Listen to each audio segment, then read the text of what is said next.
Imagine selling millions of records, winning Grammys, selling out arenas, and walking away with almost nothing. Or imagine being a reason a record label even exists, literally keeping the lights on with your hits, and then being told you owe them money. Today, we're talking about 5 stories the music industry hoped you forget.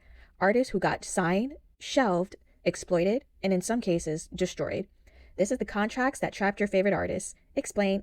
Let's get into it. The Braxton family versus the music industry. Before we talk about Toni Braxton, the superstar, we have to talk about where it all started. Because this just wasn't Toni's story, this was a family story, and the label issues, they started before any of them were famous. In the late 1980s, 5 sisters from Severn, Maryland started performing together as the Braxtons: Toni, Tracy, Tawanda, Trina, and Tamar. They were raised in a strict religious household. Their father was a preacher who didn't allow secular music in the house, but these girls could sing, and eventually the world was going to find out. In 1989, all 5 sisters signed their first record deal with Arista Records. They released one single, Good Life, in 1990. It flopped, and just like that, Arista dropped them. But here's where it gets complicated. The label didn't just drop them, they also couldn't keep them together. Tracy, one of the sisters, was reportedly denied the Atlantic Records deal the others moved into because she was pregnant at the time. Let that sink in. Her career was derailed before it even started, not because of talent, but because she was having a baby. At this point, L.A. Reid and Babyface had their eyes on Toni from the beginning. They pulled her away from the group to sign her solo to LaFace Records, and what happened next was nothing short of historical. Her debut album went platinum. Her second album, Secrets, sold 15 million copies worldwide. Unbreak My Heart sat at #1 for 11 weeks straight. She was everywhere. She was the first lady of LaFace. L.A. Reid himself said, Clive had Whitney, Tommy had Mariah, and we had Toni. But here's the part that they didn't tell you. Toni Braxton generated over $188 million for LaFace Records, and she was being paid 35 cents per album sold. Not 35%, 35 cents per album sold. She was also being charged for her clothes, her travel, her studio time, her music video costs, all deducted from her already tiny royalty rate. In 1998, one of the biggest R&B stars in the world filed for bankruptcy. $4 million in debt. The woman who had just sold tens of millions of records couldn't pay her bills. She sued LaFace. The case went to court, and even Babyface, her own label boss, admitted on the stand that the deal wasn't fair. He said, if I sold the records she sold, no question it wasn't fair. She eventually settled, but the financial bleeding didn't stop. In 2006, she landed a Las Vegas residency and then got sick. Lupus. She had to cancel the shows, couldn't pay her vendors, and then filed for bankruptcy a second time in 2010. And during her second bankruptcy, she lost rights to 27 of her own songs, including You're Making Me High and How Many Ways. Her own music, gone. Now let's talk about Tamar, the youngest, the one who always had star power written all over her. After the group ended, Tamar signed with DreamWorks Records in 1998. Her debut album in 2000 went nowhere, and the label dropped her. Years later, she gets to Epic Records, and the same pattern repeats. The label simply doesn't invest in her the way that they should. The promotion isn't there. The support isn't there. And Tamar, who can outsing almost anyone in the industry, watches her music career stall again and again despite her undeniable talent. What makes the Braxton story so powerful is the timeline. This wasn't a one-time bad deal. This was decades of the music industry taking from this family at every turn. The group gets dropped. Toni gets exploited at the height of her fame. Tracy gets shut out because of her pregnancy. Tamar can't get the proper label support. And through it all, the bankruptcy, the health crises, the lost royalties, Toni Braxton still had to smile for the cameras. The music industry didn't just take their money. It took their time, their health, and in some cases, their confidence. And the health battles didn't stop when the label deals ended. Toni was diagnosed with lupus and was told by her own management to hide it because people get scared around sick celebrities. She couldn't get insured. She was sick, silenced, and still expected to perform. She even came close to having a heart attack and credits her late sister Tracy, who passed away in 2022, for watching over her and saving her life. As for Tamar, in August 2025, she revealed she had almost died after being found unconscious in a pool of blood, waking up with a fractured nose, missing teeth, and mobility issues, and she still doesn't know exactly what happened.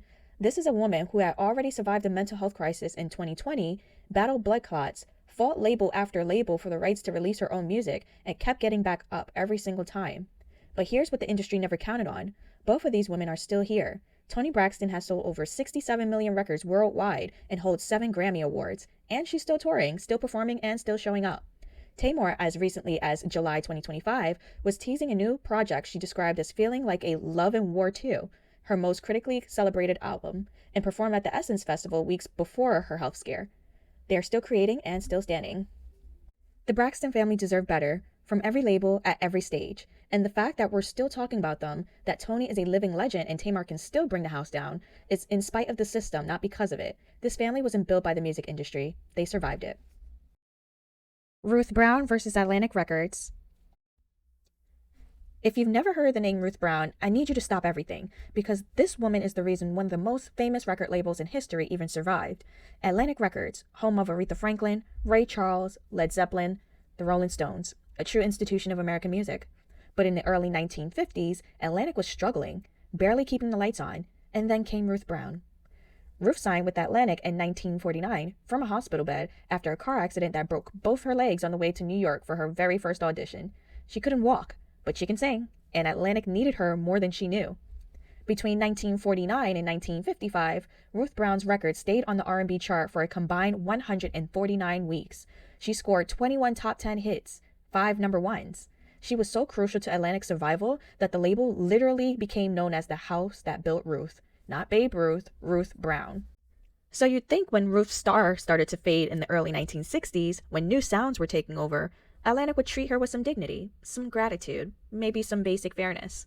Instead, she left the label in 1960. They told her she owed them $30,000. They had been charging her her entire life. Her band, her travel, her recording costs, her production, all billed back against her royalties. So while she was making hit after hit, the money was disappearing into Atlantic's accounting. And the royalty checks she was supposed to receive from the ongoing sales of her music, they stopped coming for decades. Ruth Brown spent the 1960s and 70s driving a school bus, working as a domestic, barely able to keep the lights on for herself. The woman who built Atlantic Records was living in poverty. But here's the smoking gun. Ruth Brown was not the type to stay quiet. In 1980s, she found a pro bono lawyer, a huge R&B fan, who started digging into Atlantic's books, and what he found was damning. Atlantic had been charging Ruth and dozens of other black R&B artists for things not even allowed in their contracts, such as packaging, remixing, artwork, siphoning fees straight out of the royalty accounts. Then Atlantic made their biggest mistake. They celebrated their 50th anniversary and invited the press to interview their founding artists. And every single one of those early artists, such as Ruth Brown, Joe Turner, the Clovers, the Drifters, said the same thing on the record: "We haven't seen a royalty check in decades." Atlantic claimed that Ruth's total royalty earnings from all her reissues over 25 years amounted to just $785. $785, and that she still owed them money on top of that.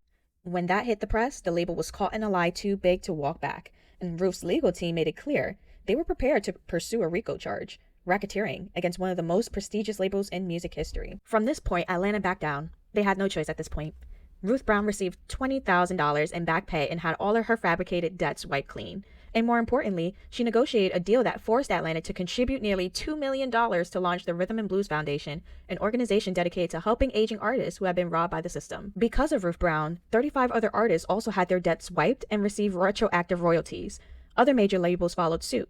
One woman, fighting for what she was owed, changed the entire industry. She won a Tony Award in 1989, a Grammy in 1990. She was inducted into the Rock and Roll Hall of Fame in 1993, and she kept performing up until the very end, passing away in 2006 at 78 years old. Ruth Brown built the label, got robbed by that label, and then made the label pay back, not just for herself, but for everyone who came before her and after her. That's not just a music story, that's also a civil rights story, so take that into account as well. Master P and Silkk the Shocker versus No Limit Records. You want to talk about building something from nothing? Master P, Percy Miller, did exactly that. He started No Limit Records out of the record store in Richmond, California in the early 1990s. No major label money, no industry connections, just hustle, volume, and relentless work ethic. By the late 1990s, No Limit was one of the most dominant forces in hip-hop. A distribution deal with Universal put them in every store in the country. Master P was releasing album after album, sometimes multiple projects in a single year.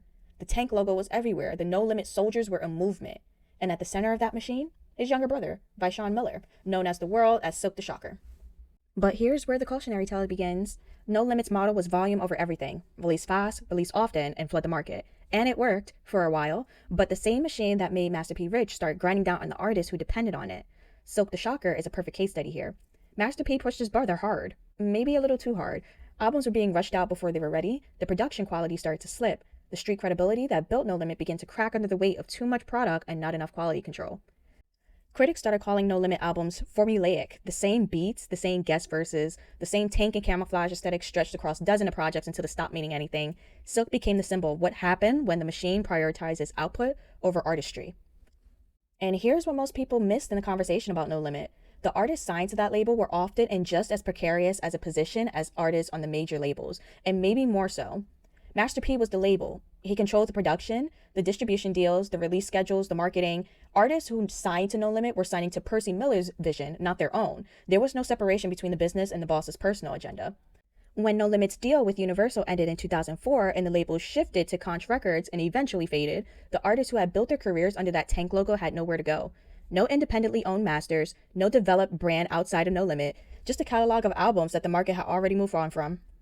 By the early 2000s, the No Limit empire had collapsed almost as fast as it rose. Master P's deal dried up, the label restructured multiple times, and the artists who were once No Limit soldiers were left scrambling. Silkk never recaptured the momentum he had in the late 90s, and in some ways, the label was supposed to elevate him with the same ones that limited him, by moving too fast, caring too little about artists' development, and treating music like a manufacturing operation. Master P built one of the most impressive independent empires in hip-hop history. That's real and deserves respect. But the No Limit story is also a warning about what happens when the business becomes more important than the art itself, and when artists don't own their futures. As of currently, Master P never stopped moving. He poured his energy into business, consumer products, food lines, real estate, community work, proving that even if the music machine had broken down, the entrepreneur behind it never did. He also spent years investing in sports, film, and television production, and in July 2025, he was named head coach and president of the basketball operations for the University of New Orleans basketball team. He performed at the 2025 Essence Festival and announced it would be his very final show, officially retiring from music. His words, "I'm growing to another level and I'm embracing it. It's such a blessing to be able to transition into doing something that's bigger than me." Say what you want about how No Limit operated, Master P walked away on his own terms, still rich, still building, and still giving back to New Orleans. What their stories show is that success looks different in everyone, for both men found their versions of it.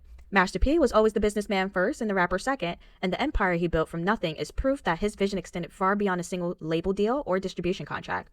Silkk, on the other hand, found his lane in longevity, still performing, still connected to his roots, and as of recently, late 2025, hinting at new collaborations with Juvenile at the Cash Money vs. No Limit versus in ComplexCon. He never chased the reinvention, he just kept being himself, and his fan base never let that go. Two brothers, one empire that rose and fell, and both of them still standing. That's not a cautionary tale, that's a survival story. The lesson isn't that No Limit failed, the lesson is that when you build something without protecting the people inside of it, the machine outlasts the music. Master P knew that and pivoted. Silkk knew it too, he just chose to stay close to what he loved. Either way, the tank may have stopped rolling, but the soldiers, they're still here. Fantasia and Jasmine Sullivan versus J.Records RCA. Before we get into Fantasia and Jasmine specifically, you have to understand J.Records. Founded by Clive Davis in 2000, J.Records was home to some of the biggest R&B voices of the 2000s. Alicia Keys, Fantasia, Jasmine Sullivan, Jennifer Hudson. On paper, it was a powerhouse. In 2011, RCA restructured and shut down J.Records entirely, along with Arista and Jive. Just like that, gone. And every artist on those rosters got shuffled into RCA's system, losing whatever momentum, relationships, and label identity they had built. Jasmine Sullivan's label issues started actually before J.Records. She signed with Jive Records at 15 years old, recorded an album, and the label decided they weren't willing to risk marketing her as a solo act, so they dropped her, and the album never came out. She eventually made it to J.Records, released Fearless in 2008, a critically acclaimed debut that hit #1 on the R&B charts. Followed it with Love Me Back in 2010, and then Silence. The label folded. Her momentum stalled. She went on a hiatus that lasted years. The frustrating part, Jasmine Sullivan is one of the greatest vocalists of her generation, full stop. The label system couldn't figure out what to do with her. She eventually signed with RCA independently and released Reality Show in 2015, and then The Hotels in 2021, which finally got her the Grammy she deserved. But she lost years the industry simply wasn't ready for her. Now Fantasia's story is a little bit different, and in some ways more infuriating. She came out of American Idol in 2004 with a massive built-in audience. Signed to J.Records, early albums did well, and then RCA took over after the label collapse, and that's where things went sideways. Fantasia herself said it plainly in an interview. The label started just throwing records at her that she couldn't relate to, music that felt disconnected from who she was. When asked why she recorded songs she didn't believe in, she said, "When you're on a contract, what else are you going to do? You got to deliver, and I don't want to be blackballed. I played chess, not checkers." She called her own album, the one RCA released, garbage. Her words, not ours. And the label barely promoted it. Eventually, she walked away, went independent, and started making music on her own terms. There's also a painful footnote here. Fantasia, Jasmine, and Brandy were all set to collaborate on a track together, a dream collaboration that fans have been waiting for, and it got killed by the label politics before it even saw the light of day. Two of the most gifted vocalists in their era, both chewed up and spat out by the same label system. Both had to go independent to get their music back. The industry truly didn't deserve either one of them. Teairra Mari versus Def Jam Rockefeller. In 2004, a 16-year-old girl from Detroit walked into an audition and stopped the room cold. Her name was Teairra Mari, and Jay-Z, who just became the president of Def Jam Records, signed her on the spot. She was dubbed the Princess of the Rock, and when her debut album dropped in 2005, it backed up that title.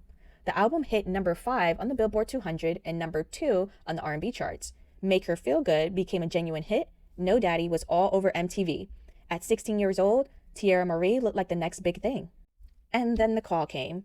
Teairra Mari has spoken publicly about the moment her career changed, and the timing of it is almost too painful to believe. She was getting ready for her senior prom, one of the biggest nights of any teenager's life, and her phone rang.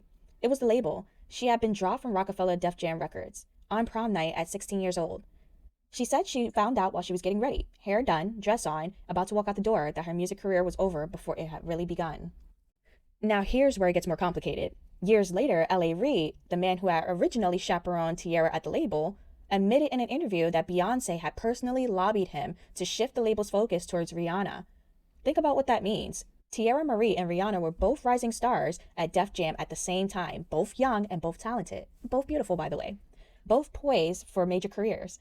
But the label could only fully commit to one, and with Jay-Z, Beyoncé's partner, as president of Def Jam, and Rihanna's direct champion at the label, the scales were never balanced. Rihanna went on to become one of the biggest artists of all time, and Teairra Mari spent the next decade bouncing from label to label. Interscope, Warner Bros., Division 1, never getting a second full album released. Her sophomore album, at that point, was shelved after tracks kept leaking. Every time she seemed to get her footing back, something collapsed. The Teairra Mari story is what could have been of this entire video. She had the talent, she had the debut, she had the co-sign from Jay-Z himself, but she didn't have the protection, someone in her corner, or the label loyalty that turns a promising debut into a lasting career. And the hardest part? None of this was her fault. She was only 16. She was just doing everything right, and the system just wasn't built to protect her. So where is Teairra Mari today? She's still out here, still creating. In January 2024, she released a new single, Take Me Out, showing that the voice and the hunger never left. The industry just stopped making room for her. She also headlined in Chicago Metro in 2024 and has an acting role in an upcoming horror film, continuing to build a career on her own terms across both music and film. In July 2024, she experienced the heartbreaking loss of her mother, and since then, she has kept a lower profile, which is entirely understandable. Some seasons call for healing over performing. What Teairra Mari represents more than anything is resilience without recognition. She never got that second album. She never got the proper label support she deserved. But she also never completely disappeared. She kept releasing music independently, kept showing up on stage, kept moving forward, without the machine that was supposed to carry her. That takes a different kind of strength than fame. And if the industry ever decides to catch up to what she actually is, a genuinely gifted R&B artist who has failed at 16 years old, she'll be ready, because she never really stopped. 5 stories, 5 artists or families of artists who went up against the music industry and paid the price for it. Some lost money, some lost years, some lost their masters, their momentum, their mental health. What connects all of them is simple. The music business has historically been built to profit off of talent without protecting it, especially Black talent, especially when that talent is young or female, or it comes from nothing and doesn't know what questions to ask before signing a dotted line. Ruth Brown said it best. She wasn't just fighting for herself, she was fighting for everyone who came before her and everyone who would come after her. That's the kind of legacy that outlasts any record label.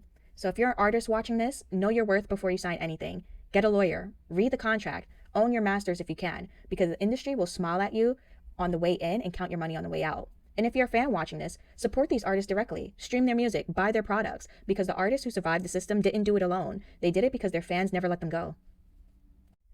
And that is a wrap, folks, on today's Deep Cut. Every story you just heard, documented, verified, and real. This is what we do here. We go past the surface, past the headlines, past what they wanted you to know, and find what's actually there.